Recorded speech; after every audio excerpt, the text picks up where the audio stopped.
Animé News.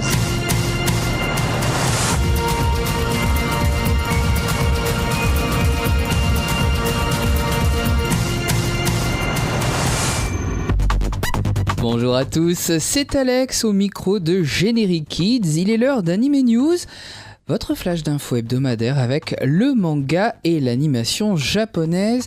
Au menu de ce 199e Anime News, des chroniques manga sorties de chez Taifu et de chez Glénat. Quelques news au passage, on parlera de simulcast avec Crunchyroll. Et puis, j'aurai le plaisir d'interviewer Laure Peduzzi, l'attachée de presse des éditions Pika. J'ai eu le plaisir de la rencontrer à Japan Expo il y a quelques mois. C'était au mois de juillet. Un report pour commencer aux éditions Akata. Je vous avais annoncé la sortie de Prisonnier Riku, tome 1 et 2. Le titre est reporté au 23 octobre.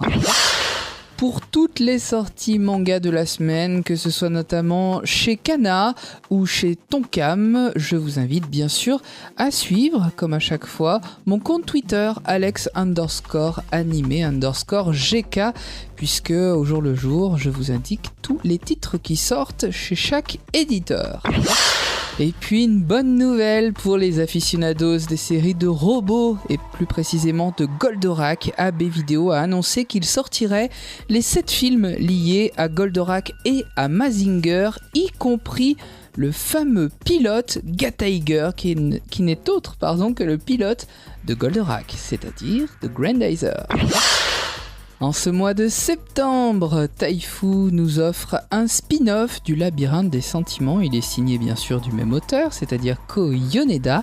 Ça s'intitule Mon amour à tout jamais. Je vous avais annoncé ce titre qui est sorti le 25 septembre. Ça se passe dans le milieu du travail au Japon. Harumi fait la connaissance de Ryo, qui est hétéro, qui est plus jeune que lui, mais voilà, Harumi va tomber amoureux de celui-là. Alors, va-t-il devoir briser cette amitié, lui avouer ses sentiments, ou alors rester proche de lui et donc rester ami au risque de souffrir lui-même? C'est là le gros dilemme qui s'oppose à Harumi. Ce manga est un one-shot, c'est également un vrai labyrinthe de ressentiments, Mon amour à tout jamais, signé par Yoho Koneda. C'est subtil, c'est romantique, c'est à réserver bien sûr à un public adulte et averti puisque c'est un yaoi. Un autre one-shot, un autre yaoi chez Taifu, sorti également le 25 septembre, c'est donc Cherry Poppers. Là aussi je vous l'avais annoncé, il est signé par Neko Kanda. Une histoire d'expérience douloureuse, une histoire qui a mal tourné pour le jeune Ashtaka. Il ne parvient pas à oublier son ex, c'est Noshiro, et voilà que leurs chemins vont à nouveau se rencontrer. Et pourtant, Ashtaka avait juré de ne plus céder à cette soumission, à cet amour vraiment douloureux. Cherry Popper, c'est un titre où l'amour devient un jeu pour certains, mais où reste l'amour pour d'autres. C'est un one-shot donc à réserver à un public adulte et averti, c'est chez Taifu. Et puis on l'attendait depuis un moment, le retour de Riito Takarai avec un très joli titre. Il s'agit de 10 Counts, c'est le premier tome de ce nouveau manga qui compte déjà 2 tomes au Japon. Une histoire qui se tisse entre un psychiatre et son patient, c'est comme ça qu'on pourrait résumer 10 Count, et pourtant c'est tellement plus, on retrouve vraiment toute la sensibilité, la subtilité de Riito Takarai. C'est un titre yaoi et il décrit justement la rencontre entre un jeune homme qui est atteint de misophobie. Il ne supporte pas de toucher qui que ce soit, il a vraiment une phobie de tous les microbes et de tous les micro-organismes qu'on ne voit pas, et il va rencontrer un autre jeune homme, un psychiatre qui va l'aider, qui va lui prendre la main, et autant vous dire que ça ne va pas être facile. C'est en tout cas avec grand plaisir qu'on tend à notre tour la main à Riito Takarai pour dévorer ce titre 10 Counts. C'est toujours très très bien dessiné, très bien narré, et c'est chez Taifu depuis le 25 septembre. Le 1er octobre chez Glénat, vous allez enfin pouvoir découvrir le manga de Moyashimon, premier des 13 tomes de ce seinen signé par Masayuki Ishikawa. Vous connaissez peut-être déjà ce titre atypique puisqu'on l'avait découvert en 2010 en simulcast sur Kazéplay à travers son adaptation en live dans une série drama. Et bien cette fois-ci c'est le manga originel qui vous est proposé, un voyage au pays des microbes puisque notre jeune héros Tadayasu qui rentre dans un collège agricole et ce jeune homme Tadayasu a un don très particulier, il voit tous les microbes qui nous entourent. C'est donc un quotidien étonnant qui l'attend, vous vous en doutez, surtout dans un lycée agricole. Un dessin particulier pour ce manga et surtout un humour détonnant à découvrir absolument. Moyashimon, premier tome donc, signé par Masayuki Ishikawa, ça sort le 1er octobre chez Glénat. Vous avez été très courageux, c'est le leitmotiv de Vertical, un manga que je vous recommande toujours aussi vivement. Il est signé par Shinichi Ishizuka, qui sait de quoi il parle puisqu'il était lui-même alpiniste. On suit le quotidien d'un secouriste au grand cœur, de quelqu'un qui aime la montagne, même si elle a deux visages, de quelqu'un qui aime l'être humain, et ce manga déborde vraiment d'optimisme, d'humanisme, et en plus il est sublimé par de somptueux dessins, toujours très juste aussi dans les détails et dans les techniques qu'utilisent donc les alpinistes. Vertical tome 6, ça sort donc le 1er octobre et c'est toujours aux éditions Glénat. Et c'est également ce 1er octobre que vous pourrez découvrir chez Glénat un nouveau manga signé de l'auteur de Maze Butler. Il s'agit de Mikado Boy. Il est donc signé par Riko Miyagi et Mikado Boy se déroule dans un Japon d'autrefois, un Japon de 1932, où un jeune homme de 12 ans se trouve enrôlé et devient espion. Ce nouvel agent des services de renseignement impériaux se trouve ainsi mêlé à de nombreuses affaires à résoudre. Action et suspense sont donc au menu de Mikado Boy. Premier tome, c'est chez Glénat, ça sort le 1er octobre. Parlons maintenant animation avec Crunchyroll, je vous en ai parlé sur Twitter, 3 nouvelles séries débarquent sur la plateforme, l'une d'entre elles vous la connaissez à travers son manga édité chez Kazé, c'est Terraform Mars, la série a démarré vendredi 26 septembre à 18h30. Comme d'habitude, vous connaissez le système Crunchyroll à présent, vous pouvez visualiser tout de suite la série si vous êtes abonné premium en simulcast ou alors vous attendez une semaine et vous pouvez la visionner gratuitement. Terraform Mars a donc débuté le 26 septembre, série de science-fiction avec une terraformation justement sur la planète Mars tout simplement parce que la Terre est devenue surpeuplée. Deuxième simulcast annoncé par Crunchyroll pour le 2 octobre, ça commence donc cette semaine. Il s'agit, accrochez-vous, de Denkigai no Onya-san. Ça signifie tout simplement la librairie du quartier électronique, c'est une comédie. Comme son nom l'indique, vous êtes plongé au cœur d'une librairie, une librairie où travaillent des étudiants qui doivent se payer justement leurs cours. C'est une ambiance bon enfant à découvrir donc sur Crunchyroll à partir du 2 octobre. Tout ça bien sûr en VO sous-titré, ça va de soi, c'est du simulcast. Et puis, troisième annonce pour plus tard, ce sera pour le 16 octobre, Yuki Yuna wa Yusha des Harus, qui signifie tout simplement Yuna Yuki est une héroïne. C'est aussi une comédie qui débutera donc le 16 octobre, chaque jeudi à 20h20 sur Crunchyroll. Yuna Yuki est une collégienne, elle est ponctuelle, elle se lève tout le temps à la même heure, elle fait tout ce que fait une collégienne habituellement au Japon, elle a des activités, elle voit ses amis, pourtant quelque chose est extraordinaire dans sa vie, elle appartient au club des héros. Action et comédie sont donc à découvrir dans cette nouvelle série qui se déroule en l'an 300 de l'ère des dieux. C'est sur Crunchyroll. Ce sera à l'antenne le 16 octobre à 20h20. À l'antenne, c'est du simulcast, hein, donc ce sera plutôt sur leur plateforme, bien entendu. C'est toujours Alex avec vous pour le 199e Anime News. Je vous remercie de nous écouter. Vous êtes toujours sur Générique Kids. À présent, il est l'heure de la rencontre dans Anime News. Une rencontre, un portrait d'éditeur. C'est celui des éditions Pika. Pika qui, le 24 septembre, a mis en vente un nouveau titre dans leur catalogue. Il s'adresse plutôt aux enfants. Il est signé par Chuan Yin. Il s'agit du monde de Wan Wan, un adorable petit chien dont vous pouvez découvrir d'ores et déjà le premier tome. Le second sortira un peu plus tard, au mois de novembre.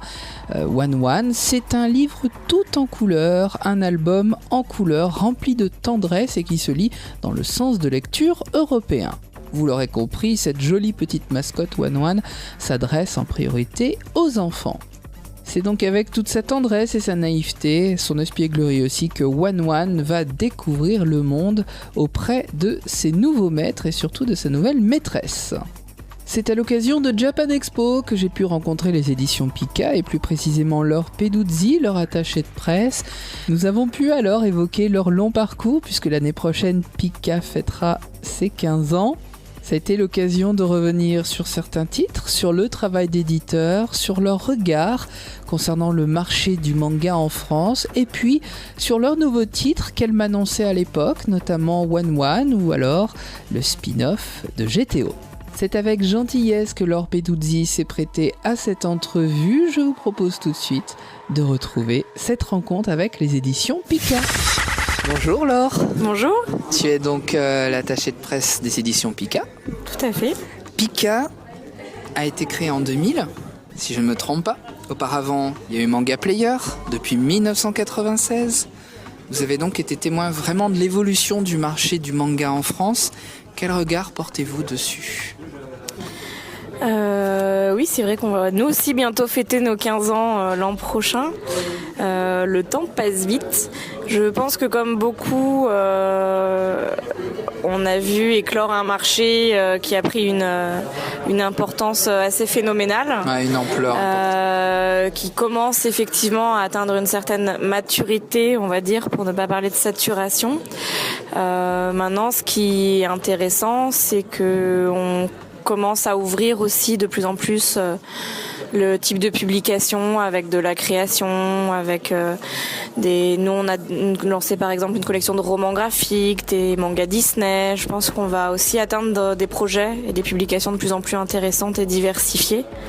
Voilà, maintenant le marché effectivement commence à avoir ses premières baisses. Oui. Donc on verra ce qu'il en est pour le futur, mais en tout cas le marché a fait ses preuves, le milieu du manga est bien présent. Japan Expo, on est quand même un des plus grands exemples flagrants, oui. Avec tous ces visiteurs, tous ces stands et ces participants.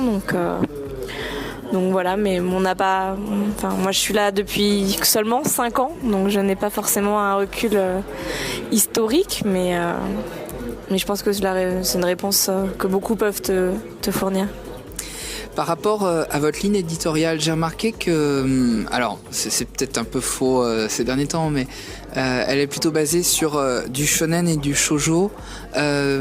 Pourquoi ce choix ? Pourquoi ne pas finalement aborder aussi peut-être d'autres terrains ?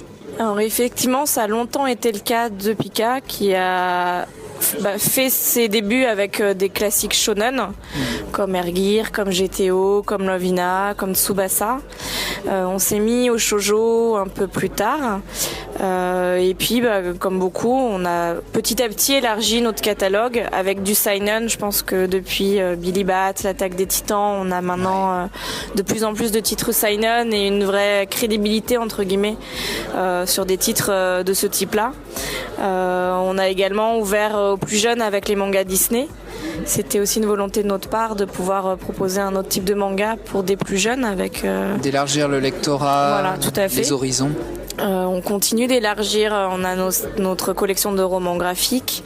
On va bientôt accueillir nos premiers auteurs chinois au catalogue, notamment avec l'arrivée de Benjamin cet automne. D'accord. Donc c'est un phénomène qui touche beaucoup d'éditeurs de toute façon, petit à petit, d'élargir son catalogue.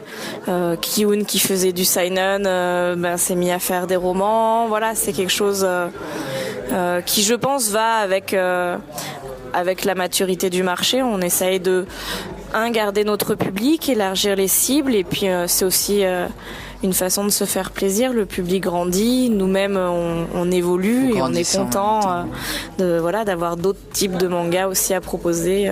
Donc à la fois une nécessité par rapport au marché et puis une évolution naturelle et logique finalement. C'est ça, et puis c'est aussi la connaissance du marché, c'est-à-dire qu'il y a 10 ans les premiers éditeurs prenaient ce qui marchait ou ce qui leur a plu et qui était forcément de base relativement du shonen parce que c'est ce qui existe le plus. Oui. Le shoujo est arrivé un peu après et en France un peu éclos avec un phénomène de mode. On constate maintenant d'autres types de shoujo d'ailleurs. Je pense que cette période s'est un peu calmée et je pense que c'est pour ça que le seinen se développe à l'heure actuelle aussi. Parce que les filles lisent du seinen. Oh oui. Et le shoujo d'ailleurs n'est pas non plus restreint Tout aux à fait. filles. C'est vrai qu'on a ce phénomène et finalement cette passerelle qui finalement peut être entretenue par certains titres, des fois difficiles à classer, mais c'est important aussi d'élargir le public et puis surtout de faire se rencontrer les publics. C'est important de pouvoir proposer à tout le monde une lecture. Moi, mon credo, c'est un peu les gens qui disent le manga, non, pas pour moi. Non, maintenant, je pense qu'il y a une telle offre, autant en scénario qu'en graphisme. Il y a forcément un type de manga pour soi, il faut juste le découvrir, mais je pense qu'il existe maintenant sur le marché une vraie offre variée et diversifiée et il en faut pour tout le monde. Est-ce que pour toi justement on va dire la mission d'un éditeur, c'est aussi finalement de susciter la curiosité et d'amener à lui un public qui est peut-être réfractaire au manga, mais vraiment de susciter cette curiosité?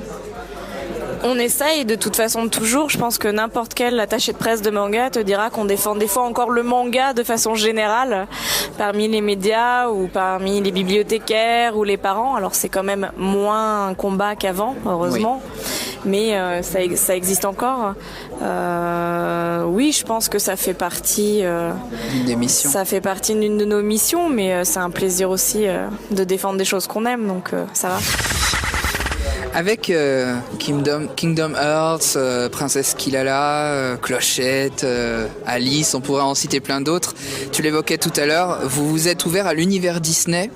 C'est un sacré pari, parce que réunir Disney et le manga, c'est quand même osé. Pourquoi avoir justement tenté ce pari, et justement est-ce que ça vous permet d'amener au manga le public Disney, voire même le grand public qui des fois, je pense au public Disney, est assez réfractaire parfois au manga? Alors, on a du mal à analyser précisément le lectorat de ces œuvres-là. Moi, en salon, le public Disney sont plutôt les nouveaux néo-nostalgiques et les grands enfants qui vont adorer le côté princesse. Alors Kingdom Hearts, c'est un peu à part parce que comme ça vient du jeu vidéo, là on a un public beaucoup plus vaste. C'est d'ailleurs une très très belle licence chez nous, mais parce qu'elle brasse l'univers du jeu vidéo brasse un public très très élargi. Pour le côté un peu princesse, c'est déjà un peu plus restreint. Nous on a fait ce pari parce qu'on trouvait ça intéressant de pouvoir avoir aussi la caution Disney pour essayer de convaincre justement ceux qui ne lisaient pas du manga. Ça a été plutôt bien accueilli, donc on ne pressait pas pour autant qu'ils vont se mettre d'un seul coup à lire Dragon Ball Z. Ah oui, non. Mais c'est effectivement une entrée potentielle. Voilà. C'est facile de travailler sur un titre qui touche à des personnages Disney. Est-ce qu'il y a un traitement particulier ou est-ce qu'on l'aborde exactement de la même manière qu'un autre titre manga? Alors, pour le coup, on travaille avec des Japonais, donc travailler avec Disney, c'est pas le plus compliqué. D'accord. Je pense que C'est effectivement un univers qui est très très charté. Après, la plupart de ces œuvres existaient déjà, c'est-à-dire qu'on les a retravaillées, mais ça avait été développé au Japon en partenariat entre notamment Kodansha et Disney. Kodansha nous connaît très bien, Disney a appris à nous connaître, donc il n'y a pas trop de soucis. On arrive à bien bosser ensemble. Et sur ce catalogue, est-ce qu'il y a d'autres titres à venir, d'autres choses? Dans la collection Disney, on commence à avoir fait le tour de ce qu'on croit en tout cas publiable, parce qu'il existe des titres qu'on risque de ne pas publier parce que pas forcément adaptés. Ouais. Mais on espère qu'il y en aura d'autres en tout cas. D'accord. Je voulais maintenant parler de Sailor Moon avec son actualité. Elle redémarre, hein, elle revient tambour battant avec la nouvelle série au Japon. Et puis chez vous, le Short Stories, les petites histoires courtes de Sailor Moon. Est-ce qu'on peut considérer que Sailor Moon, qui aurait plutôt, qui est apparenté shoujo, est un titre porteur quand même au même titre que certains shonen? Alors c'est un titre historique, on le savait. Et attendu. Et attendu, et qui a surtout réussi à recruter un nouveau public. Quand on a ressorti la série il y a 2 ans, j'étais la première à me demander si ça allait concerner les nostalgiques de la première heure ou si les jeunes allaient adhérer. Je me souviendrai toujours du salon de Montreuil du livre de la presse jeunesse juste après, où on a vu les petites sœurs venir acheter leur collection et ça a été un plutôt beau succès. Là effectivement il y a beaucoup d'actu, on voit que le buzz continue, donc on peut se dire que le phénomène perdurera.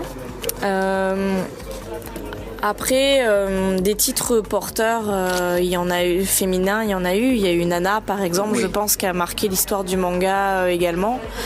Je pense que Sailor Moon, c'est un peu à part, c'est un peu comme Dragon Ball, ça reste un grand classique et je pense que ce sera assez universel pour perdurer encore un moment. Et il y a eu le passage sur la nouvelle génération avec la nouvelle série, peut-être les grandes sœurs qui ont initié. On espère on attend tous nous-mêmes le nouveau dessin animé.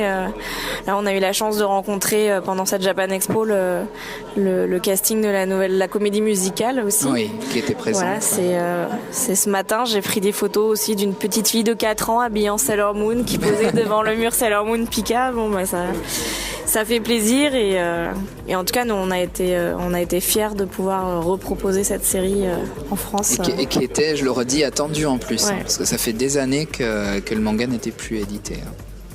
Laquelle de vos séries serait un peu votre coup de cœur chez Pika? Est-ce qu'il y a une série qui vous tient à cœur? J'en ai plusieurs, mais mon chouchou du moment, depuis l'année dernière, c'est Space Brothers. Ah bah oui. Alors il y en a beaucoup d'autres. Série remarquée et remarquable en plus. Voilà, Space Brothers, c'est. Pour quelle raison?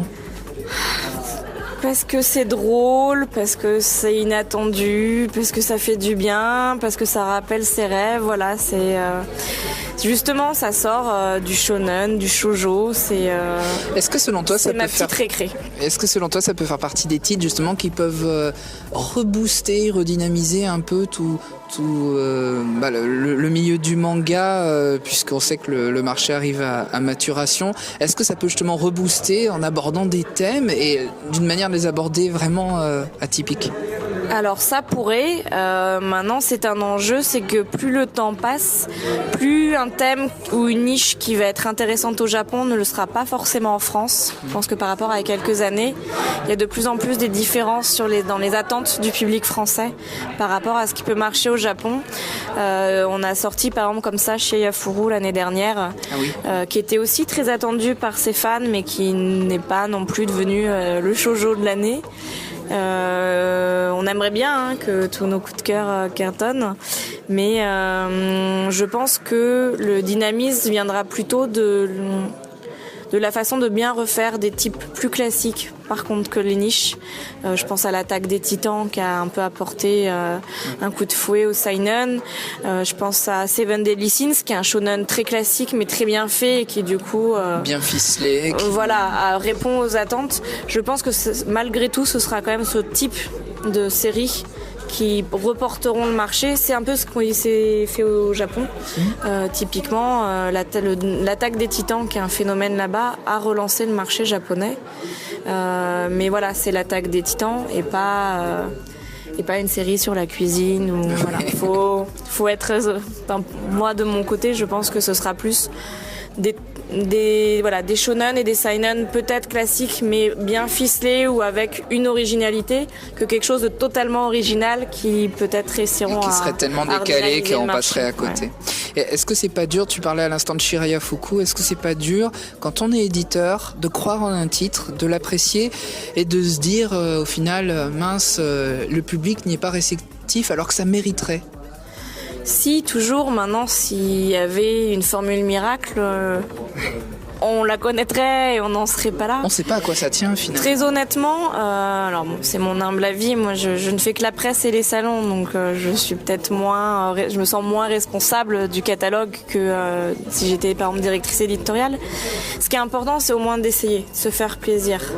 Même si on a sorti des titres, mais comme tout le monde qui ne marche pas, je pense que depuis quelques années, on est juste fiers chez Pika d'avoir sorti des titres comme Shirayafuru, comme Space Brothers, comme l'attaque des Titans. On a pris des risques, il y en a qui marchent comme l'attaque des Titans, il y en a qui marchent moins bien comme Shirayafuru, mais au moins on est fiers des titres qu'on choisit et qu'on veut défendre. L'attaque des Titans en plus elle supporte la série télé. Mais nous, pour la petite histoire, ça faisait déjà un bon bout de temps qu'on avait cette licence et qu'on a voulu attendre pour la sortir de la meilleure façon qui soit, et on a bien fait. Oui, attendre très un bien. petit peu. Oui, c'est toujours forcément un peu décevant quand on aime un titre et que ça marche moins. Mais le marché, est ce qu'il est aussi. Je pense que c'est de plus en plus difficile aussi de lancer un titre. Et bon, on va quand même pas se plaindre parce qu'entre l'attaque des Titans, Seven Deadly Sins, ça marche bien. RAD, on s'en sort quand même pas trop mal. On est passé 2e éditeur du marché, donc bon, on va pas. Félicitations. On va pas pleurer non plus. Dernière question, elle touche vos projets tout simplement. Quels sont les titres qu'on pourra lire prochainement, dans les mois à venir? Allez, on va dire jusqu'à début 2015 chez Pika. Alors les quelques grosses séries attendues à la rentrée, il y a notamment la nouvelle série de l'auteur de Negima, Yuki Elder, qui va arriver. Un nouveau spin-off de GTO aussi. D'accord. Donc ça, voilà, les fans vont pouvoir continuer. On a l'arrivée de Benjamin, donc le grand auteur chinois qui sera aussi des nôtres à la rentrée. On va aussi sortir un livre pour enfants. On continue d'élargir donc un peu notre catalogue. Voilà, avec notre petit chien Wan Wan. Et puis on va continuer dans cette lancée à diversifier le catalogue et à essayer de contenter le public avec des choses de plus en plus assumées et différentes. Voilà. Eh bien, on attend ça avec impatience. Et puis, on attend aussi 2015 avec impatience. Ce sera vos 15 ans. Ouais, oui. Vous allez fêter ça en grande pompe? On va essayer. Oui. Bon, eh bien, rendez-vous alors à la rentrée, puis ensuite en 2015. Pas de souci. Merci beaucoup. Je tiens à remercier Laure Peduzzi pour sa gentillesse. Elle a répondu donc à nos questions à Japan Expo. C'était donc en juillet dernier, je vous le rappelle. Merci également à l'équipe de Japan Expo donc, qui a permis cette rencontre. Je vous rappelle que notre partenaire Sonop relaye notre replay vidéo. Sonop, c'est le rendez-vous, le site des passionnés du Japon. Vous allez pouvoir retrouver sur le site de Sonop d'autres rencontres, d'autres interviews sur tout ce qui touche au Japon. Merci à eux, merci à Teddy de nous soutenir et de relayer le replay vidéo. Il est également bien sûr visible sur le site de Generic Kids. Pour ceux qui aiment l'actu à chaud, mon compte Twitter est à votre disposition, Alex_animé_GK, puisque il y a du nouveau quasiment tous les jours. Je vous parle notamment des sorties manga au jour le jour. Et puis l'animation japonaise sur Generic Kids, eh bien c'est avec Anime Story également. Chaque semaine, je vous parle d'une série que vous avez aimée. Rendez-vous donc à partir du mercredi soir à 21h. Il ne me reste plus qu'à vous souhaiter une bonne semaine à l'écoute de Générique Kids. Restez bien branchés à l'antenne, je vous donne rendez-vous donc dans 7 jours. Vous êtes sur Générique Kids, vous y êtes bien, alors restez-y.